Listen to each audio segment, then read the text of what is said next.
Muy buenas tardes, soy Antonio Teixeira y estas son las noticias de este miércoles en Digital. Noticias Telemundo Digital. Un tsunami de contagios. Estados Unidos bate todos los récords de contagios con 262.000 nuevos casos de promedio diario en la última semana y se teme que la situación empeore. El director de la Organización Mundial de la Salud habla de un tsunami de casos en las próximas semanas. Regreso a la escuela. Hay temor entre los padres por el regreso a las clases el próximo lunes, en medio de una ola de hospitalizaciones infantiles. Muchos niños hospitalizados tienen menos de 5 años, por lo que no se pudieron vacunar. Nunca se me pasó por la cabeza que ellos me estaban estafando, que ellos me estaban haciendo. Falsos secuestros. Noticias Telemundo investiga, revela cómo operan las redes que extorsionan a familiares de migrantes simulando un secuestro. Algunos llegaron a pagar $5.000 por secuestros que resultaron falsos. El Papa y los migrantes. Francisco denuncia que los migrantes son víctimas de la violencia de los poderosos, como lo fue Jesucristo. Asegura que la migración actual es un escándalo social de la humanidad. El contagio de coronavirus se está acelerando de tal manera que enciende las alarmas. Por un lado, aumentan las hospitalizaciones, aunque bien es cierto que están bajando las muertes. A nivel mundial, los expertos advierten de un tsunami de infecciones. Ahora mismo, Florida es uno de los focos rojos. Rompe su récord de casos diarios con casi 47.000. Nos amplía Lourdes Hurtado. Entre esta larga fila para pruebas de COVID-19 en Miami, Florida, hay muchos contagiados como Yolanda que ahora quisieran saber si ya están negativos para no pasar la enfermedad a otros. Tengo que cuidarme y no solo yo, sino tengo que cuidar a los demás, porque uno no sabe si está o no contagiado. Sin embargo, un resultado negativo no es necesario para determinar si uno es aún contagioso según las nuevas guías de los CDC, que generaron confusión al disminuir a la mitad el tiempo de cuarentena para quienes no tienen síntomas. En entrevista con Noticias Telemundo, el principal epidemiólogo de la nación explica por qué. The risk of transmitting dramatically diminishes when you get to day 6, 7, 8, 9, 10. And therefore it's felt that since the tests are not predictive of whether you will be transmissible or not, then just put a mask on and you'll be safe from spreading it to other people. Estados Unidos vuelve a romper récord de contagios por Omicron, con un promedio semanal de más de 262.000 casos, un aumento del 69% en comparación con la semana anterior. A nivel mundial, el incremento es de un 11%, lo que alarma a la Organización Mundial de la Salud. I'm highly concerned that Omicron, being more transmissible, circulating at the same time as Delta, is leading to a tsunami of cases. Pero a diferencia de otras olas de contagios, la tasa de hospitalizaciones aquí no ha incrementado tan precipitadamente. Con 9.000 pacientes ingresados en promedio a la semana, las hospitalizaciones han aumentado un 14% y las muertes, unas 1.100 al día, han disminuido un 7%. We don't want to get complacent. Aún así, no debemos bajar la guardia, señala Fauci. Por ello, no se descartan más medidas para frenar el avance de esta variante. ¿Deberíamos esperar algún mandato de vacunación o un requerimiento de una prueba negativa para viajar a nivel doméstico? I don't think you're going to expect that in the next few days to a week, that's for sure. We will follow the science and make that change if it's warranted. La recomendación para este año nuevo es no celebrar en grande sino en familia, siempre y cuando todos estén vacunados y tengan su refuerzo. Lourdes Hurtado, Noticias Telemundo. Y en lugares como Nueva York, considerado el epicentro de la primera ola de COVID-19, se están disparando los contagios. Un 64% en 24 horas y especialmente preocupa a los niños que vuelven a clases en pocos días, en medio de este panorama, de este repunte y el aumento de hospitalizaciones pediátricas. Carla Mesola tiene reacciones.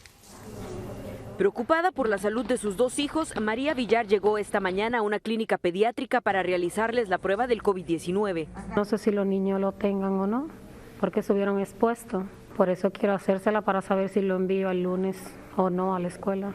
Y es el regreso a las aulas lo que la mantiene intranquila. Deberían de esperar, porque realmente hay demasiados casos positivos. Culminan las vacaciones y el 3 de enero se reanudan las clases presenciales en medio de la crisis de contagios que azota a Nueva York, con el récord de 67.000 nuevas infecciones en un solo día. Las hospitalizaciones infantiles tienen en alerta a los médicos. Un dato importante es que muchos de estos niños que terminan hospitalizados son niños menores de 5 años que todavía no califican para las vacunas. Antes de empacar sus mochilas, Irma Chávez quiere asegurarse que sus 3 hijos salgan negativos ante el inminente regreso a clases en el distrito escolar más grande del país. Esto es algo que no podemos evitar, porque honestamente esta es una enfermedad que va a durar para todo el tiempo. Necesitan aprender. Para la tranquilidad de los padres, autoridades locales han presentado un plan. Si alguien resulta positivo en el salón, todos los estudiantes recibirán un kit de prueba. Si el resultado es negativo, podrán regresar al día siguiente y 7 días después de la exposición al virus, recibirán otro test. Todas las escuelas de Nueva York duplicarán el volumen de pruebas semanales de PCR y evaluarán a sus estudiantes vacunados o no vacunados. También darán pruebas a maestros y el personal. Y a pesar de las cifras de contagios, expertos de salud confían en que vacunando a los niños, la propagación en escuelas será menor. En Nueva York, Carla Amezola, Noticias Telemundo. Y además de la vacuna, es vital, según los expertos, actualizar la mascarilla que utilizamos porque no todas protegen igual contra la variante Omicron. Por el momento piden que se evite en la medida de lo posible los cubrebocas de tela. Francisco Fajardo ha averiguado los que se recomiendan y los cuidados a tener en cuenta. A nadie le queda duda, los cubrebocas funcionan, pero ¿está usted utilizando el de mayor protección? Yo uso estos porque yo trabajo para una escuela, entonces prácticamente en la escuela nos lo dieron cuando se extinguió el N95.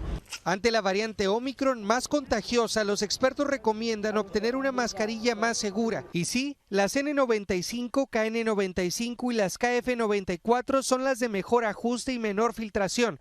Las que hay que evitar por ahora son las de tela. Yo quisiera recomendar que la gente adquiera mascarillas profesionales. Las hechas en casa no tienen suficiente protección. Si opta por un cubrebocas quirúrgico, la alternativa es que en lugar de uno use 2. Nunca utilizar los sucios y siempre desecharlos después de 24 horas. Sí, está bien que se siga usando porque ya hay muchos contagios y tenemos que cuidarnos. El Departamento de Salud Pública de California define como buenas mascarillas a las que tienen 2 capas de algodón y una tercera capa de filtro, alambres nasales para reducir espacio sobre la nariz y correas para un mejor ajuste sobre la cara. Son virus respiratorios, de tal manera que el uso de un cubrebocas es una medida importante de protección.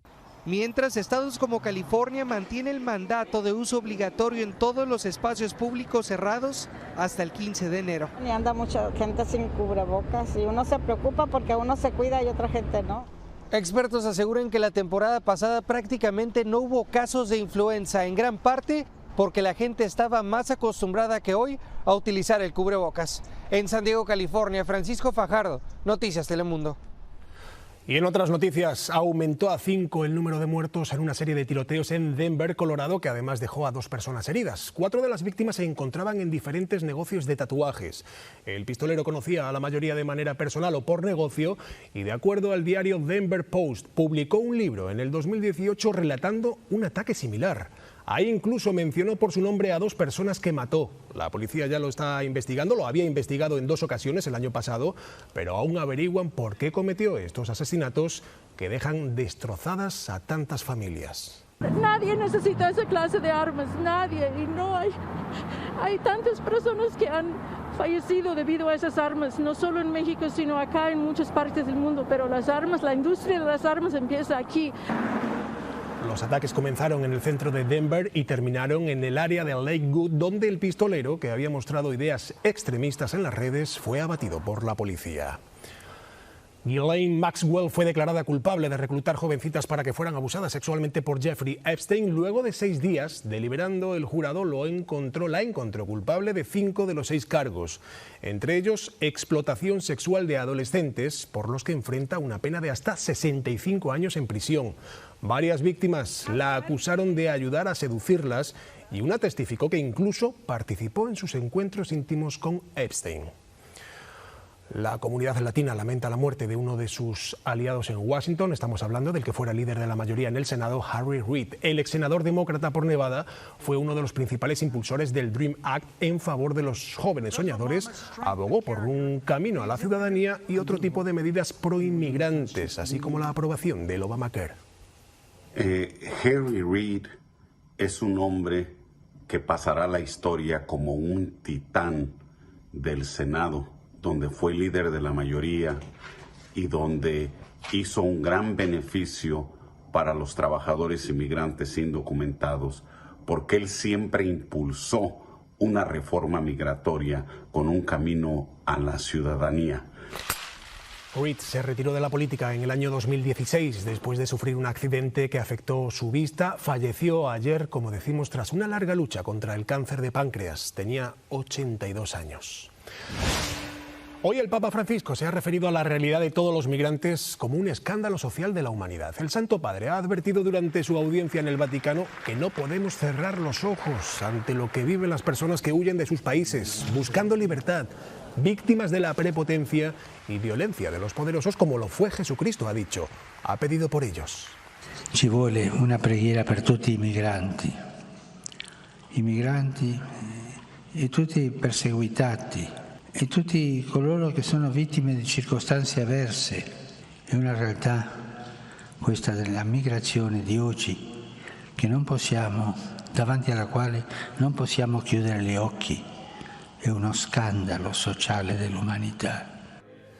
El Papa también resaltó la valentía de todos aquellos que se atreven a huir de la guerra o dejar su tierra. Alerta con los falsos secuestros de migrantes que han engañado a muchísimas personas y que han terminado pagando miles y miles de dólares y luego resulta que todo es un fraude. Noticias Telemundo Investiga habló con una víctima de estafa y revelamos ahora la forma de operar de estas redes. Oye, ¿y cómo enredan a las familias para que caigan en esa trampa? Reporta Damián Bonmatí.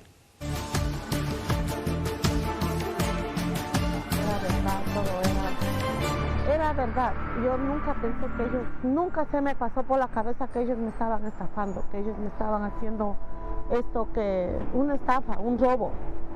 Nunca me imaginé eso. Rocío pasa los días pensando cómo podía haber evitado la trampa en la que cayó. Aquí está la foto cuando le iba a salir. Estas son las últimas fotos de su hermano José Luis Palate, de 41 años, antes de salir de Ecuador a finales de mayo. Su plan era saltar el muro desde México hacia el oeste de Texas.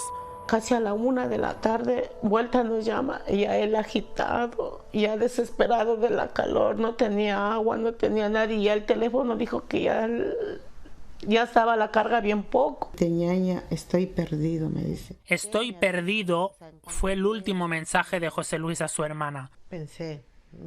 La denuncia ante las autoridades no dio resultados. Semanas después, desesperados, subieron fotos de José Luis en páginas en Facebook donde otras familias buscaban a sus seres queridos y Rocío comenzó a recibir mensajes anónimos. Esta es la foto que me mandó, ¿verdad? El desconocido envió fotos para convencer a Rocío de que tenían a su hermano secuestrado. Como dicen, ellos le iban a matar y que mañana me van a reclamar sus hijos. ¿Cómo ellos saben el nombre de los niños, de los hijos? Entonces, ahí fue donde más yo dije, no, ellos le tienen a mi hermano. ¿Cuánto dinero pagó? $5,000. Eso me pidieron. ¿Por qué pagó? Porque pensé que ellos le tenían y en ese momento no me importó nada. En ese momento lo único que quería es que le suelten a mi hermano y me devuelvan. Supuestamente mi hermano ya estaba con ellos. Los supuestos secuestradores le pidieron que grabara cómo destruía los comprobantes del pago, pero tras recibir el dinero, esos números de teléfono dejaron de funcionar y el hermano de Rocío nunca apareció. La habían estafado, eran falsos secuestradores. Mi hermano tenía el Face abierto, que cualquiera se puede meter y ver las cosas de él, los mensajes, las fotos. Esta foto es esta. Así operan los estafadores. Se apoderan de fotos y datos en las redes sociales y arman fotomontajes de supuestas pruebas de vida. Noticias Telemundo Investiga habló con otras víctimas de falsos secuestros que también buscaban en redes a sus familiares desaparecidos. No era verdad lo que ellos me decían. Y algo más hace creíble las llamadas a los familiares. Los secuestros cerca de la frontera son reales y comunes. Este sheriff lo está notando en las llamadas de auxilio que recibe. Sí, nos están pidiendo $5,000 por entregarlo, pero la foto, pues la verdad no nos convence porque ya la mandamos a examinar y es un fotomontaje. Ahora está como valor añadido estas amenazas. Es posible, es lo que hacen los carteles, extortion, extorsionar más dinero a las familias. Aquí en el oeste de Texas, donde se perdió José Luis, las muertes y desapariciones se han disparado este año y los criminales se aprovechan del deseo de sus familiares de encontrarlos con vida. La frontera con México queda detrás de estos cerros tan imponentes. Los migrantes tardan 3 días, incluso una semana, hasta llegar a la primera carretera y mientras tanto están sin casi agua, desorientados y rodeados de toda esta vegetación. En el año fiscal 2021, la patrulla fronteriza halló 557 cuerpos, casi el doble que antes de la pandemia, un récord histórico. Y en un solo año las búsquedas crecieron de 5.000 a 13.000. Rocío lleva medio año sin saber de su hermano. Se aferra a la esperanza de encontrarlo, aunque sea la misma esperanza que la llevó a caer en una estafa. Pienso que tal vez por ahí esté mi hermano o como él esté deambulando, porque como él perdió conocimiento, se desmayó. Pienso que tal vez perdió la memoria. También me viene eso a la mente. Les invitamos a que nos siga en nuestras redes sociales para más noticias y visiten noticiastelemundo.com.